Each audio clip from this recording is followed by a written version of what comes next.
Hi, it's Jen from the Kick-Ass Website Coach, and I'm going to show you how to edit, add, move around, and all of that kind of stuff. Information in your sidebar and your footer area.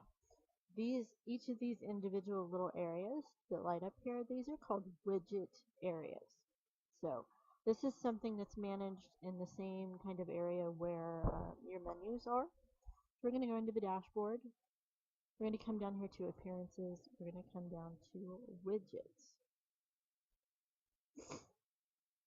Alright, so this shows you that we have, for this particular theme, we have widget areas that can be put into our sidebar and into our footer. And it looks like right now we have 3 footer areas.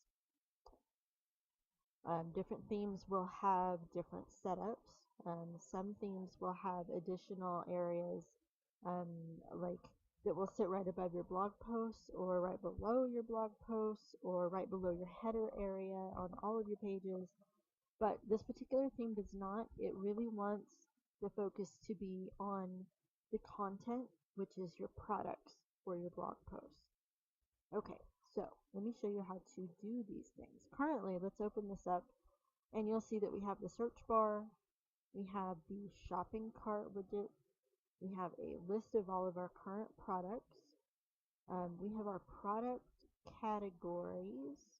I'll have to go take a look at that. That might actually be blog post categories.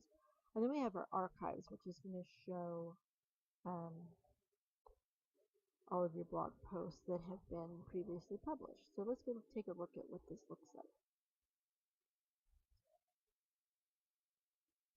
Click on the blog page, which will show us our sidebar category. Okay, so we have our search box, and then we have this is actually our blog post categories, and then our archives. It shows by the month, and that is related to our blog posts.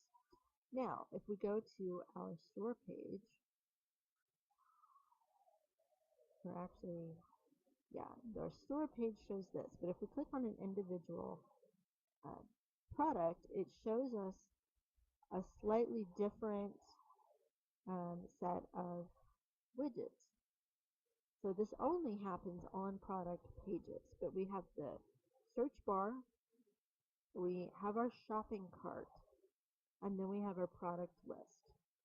And then it shows the other things that we have added to that sidebar. So we can put everything into the same sidebar, but only certain things will show up on product pages, and only certain things will show up on every other page.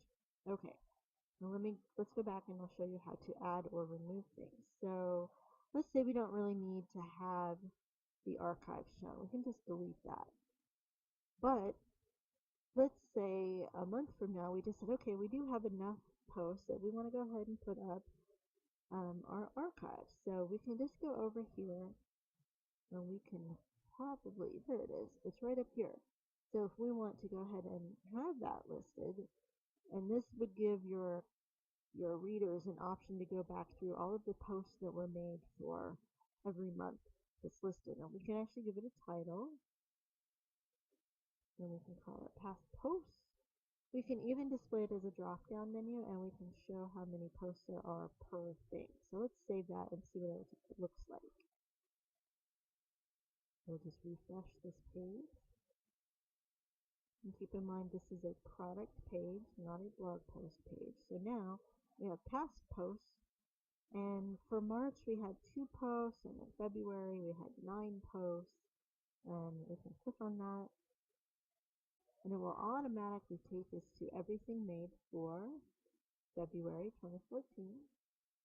And you can see that there's a link to all of the posts made then. So not everybody thinks that those are very useful, but that's completely up to you. Okay, our categories. Again, you can do this as a drop down, and we can call this blog categories. We can do the same thing. Hierarchy.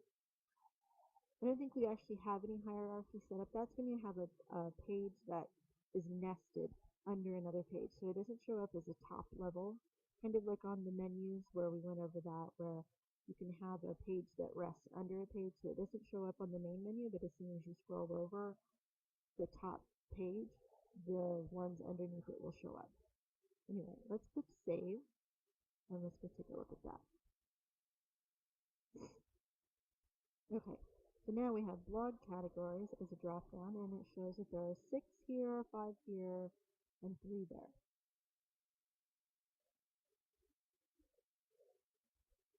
Going back,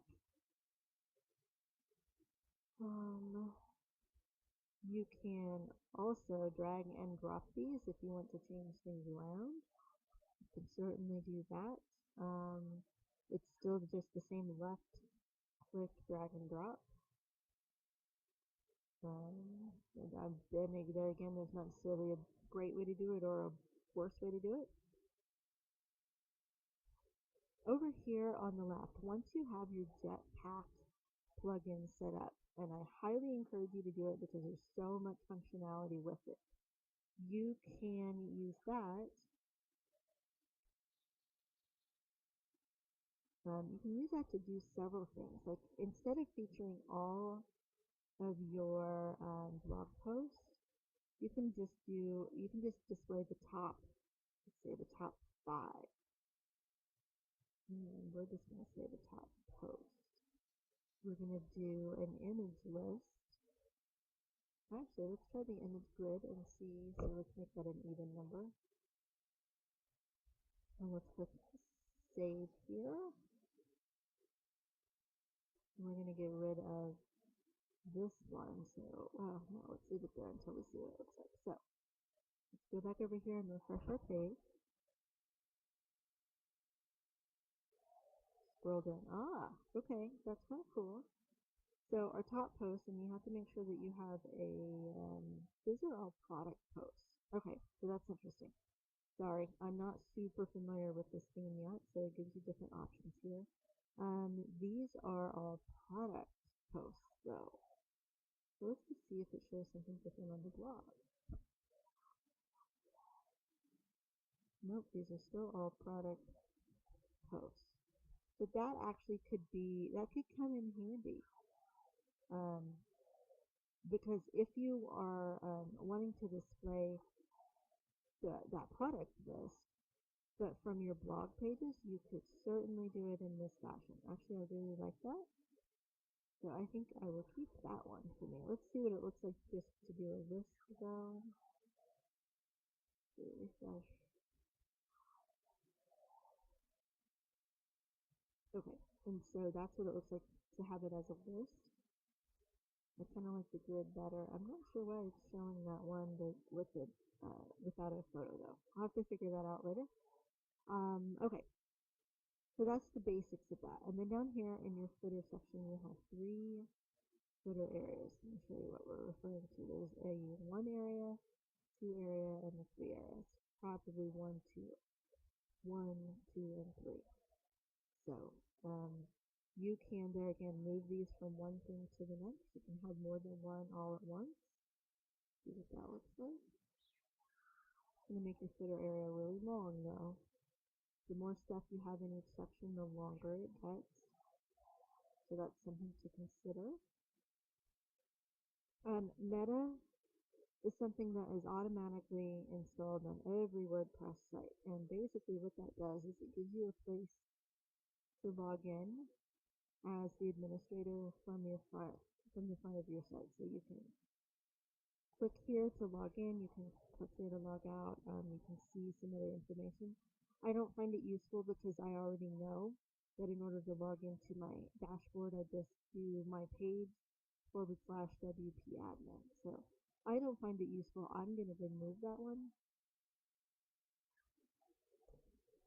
Okay, so there's a couple of other things, and I'm probably going to come back and show you a really specific video of how to add a photo to a spot like that in your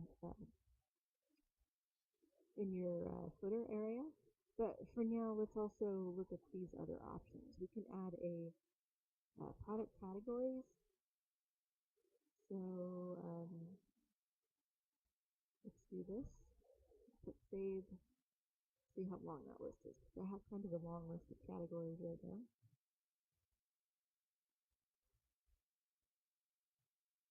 Alright, so yeah, it's really long. That's probably not the best way to do it on this site. If you have your store set up with only maybe 3 or 4 product categories, that would be awesome. So I would do a drop down where it gives you the option to click on it. So there we go. And now we can choose what we want to look at from there. You could also do one of these in your sidebar rather than, say your top this.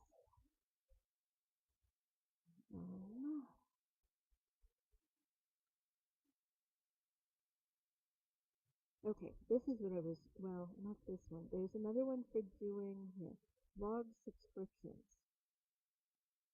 And I think this would actually be much better in your sidebar, but you could also put it down here in your footer area. So if you watch the Jetpack videos, it shows you how to set up a way for your readers to just click a little simple box at the end of a blog post, and then they will automatically be emailed anytime you put up a new blog post. It's a great way to make sure that you are still in front of people anytime that you actually post. It is not the same as using an email list like MailChimp. I love MailChimp, but it is 1 or 2 extra steps that you have to go through in order to use that. So it just really depends on how you're going to use your blog in this case. But it's really simple to do. You just throw this over here, you give it a title, you can say a few additional things about what it is. You can just give them a call to action, which is subscribe. You can show the total number. This might be a little bit of a turn off if you don't have any subscribers yet, so you might turn that off until you get quite a few.